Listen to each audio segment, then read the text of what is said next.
Welcome back into Eye on Agriculture. I'm Brityne Rucker.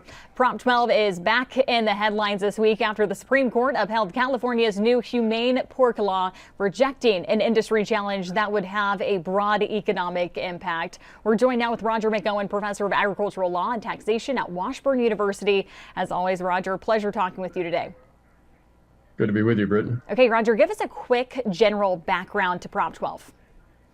Yeah, it's a law that passed in California in the fall of 2018 in the election out there. And it was a proposition that where the voters said, we don't want certain types of pork products, as well as other types of agricultural products, including poultry. But the court case we're going to talk about focuses on pork.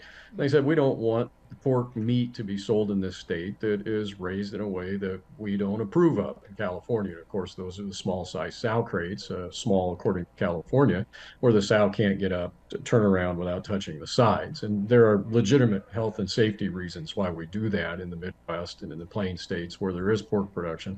But that offended California. And of course, they don't raise any pork, so the impact of this is felt everywhere else except California. So, Roger, that leads me into my next question. What's the impact on the court's decision? Well, it's an interesting decision because there are actually 5 decisions. There's a plurality opinion authored by Justice Gorsuch, and there were 4 other justices that joined that. There was a dissent, impartial dissents of about 4 other justices. But basically, they said that the pork producers' attorneys argued the case improperly. And this was on a motion to dismiss. And so the court never got to the merits of the case because on a dormant commerce clause case, and I've written on this in the past, you will never get Gorsuch, Thomas, or Barrett to agree to a dormant commerce clause because they don't believe it exists. And those 3 were part of the majority. And then you had Sotomayor and Kagan. So it's an interesting blend of philosophies that are together on this that said you have to allege substantial burden on interstate commerce. And they said the pork producers didn't do that in this situation. And they can't balance anything unless you show that first. And what the attorneys did was they went right to extraterritorial effect. And you can't jump ahead of substantial burden and to get to the weighing of the burdens and benefits without doing that first. And so they had their arguments backwards, and the court really scolded them for that. Roger, a lot of producers might be watching this and think, what's the impact possibly to us, Kansas farmers, and across the nation here?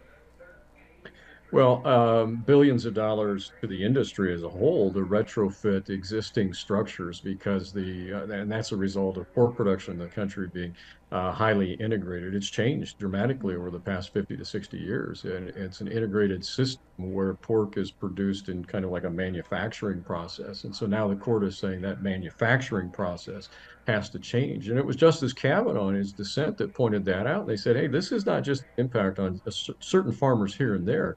This is an industry-wide impact, and he really had some really pointed comments to the majority saying this is not the Constitution that the framers intended, and this could lead to cannibalism and reaction by other states to go after California. And where does it stop? And so it's billions of dollars to comply. Consumer prices will go up, and of course you may see production stall in the industry, and you might have layoffs too of people that are least likely to be able to bear that burden.